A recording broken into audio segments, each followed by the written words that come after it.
आज के दौर में टुनटुन यादव जी का इतना बिजी शेड्यूल है, जब इस परिवार से खबर मिली कि आना है कृष्णा यादव जी के परिवार से, और जिस भाई के हम लोग तिलक समारोह में आए हैं चंद्र प्रकाश यादव जी, एक बार बुलाई दुल्हा जी के भाई, आज के महफिल के साथ रहुए बानी जरा शादी समारोह में हमने के शिरकत करता नहीं जाए।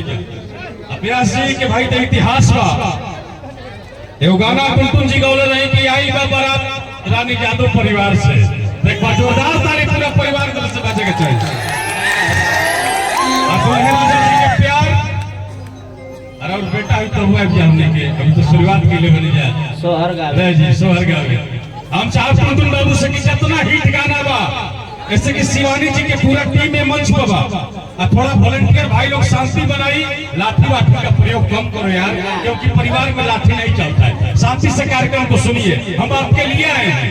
चंद्र प्रकाश बाबू को शादी की बहुत बहुत शुभकामनाएं, और मैं टुनटुन यादव जी से चाहूंगा कि एक मांगलिक गीत गाकर हम लोग भोजपुरी के दौर में चलेंगे, जहां पे आपके नगमे हिट होते हैं कि देखली है चालू रहते सखी के बारात में नचनिया के नंबर धरावत रहा है। अभी तो गाने की शुरुआत होगी। पूरे युवा कार्यकर्ता राष्ट्रीय जनता दल के यहाँ उपस्थित हैं।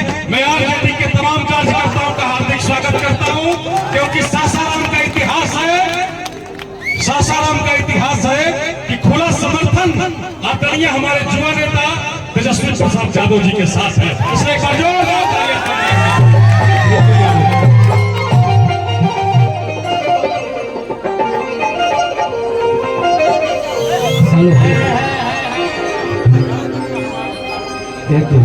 भाई के लिए हम गाना गाते रहे।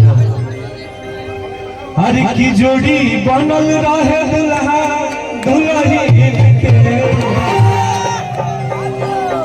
और समधी समधीन के।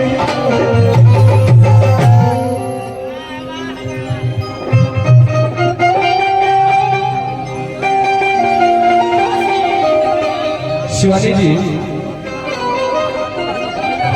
गीत के सभी लोग गावेला जी। प्रणाम। डॉक्टर राजकिशोर यादव जी की तरफ से पुरस्कार मिलल। एगो हम बहुत दिन पहले एगो गाना गनी है, अरे की सखी रे मजनुआ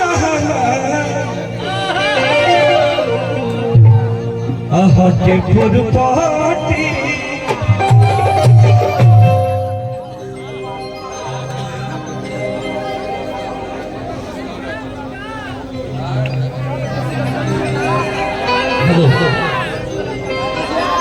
सब गाए भाई, सब गाए।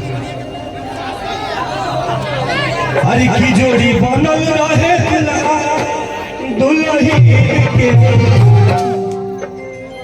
समधी समधीन के।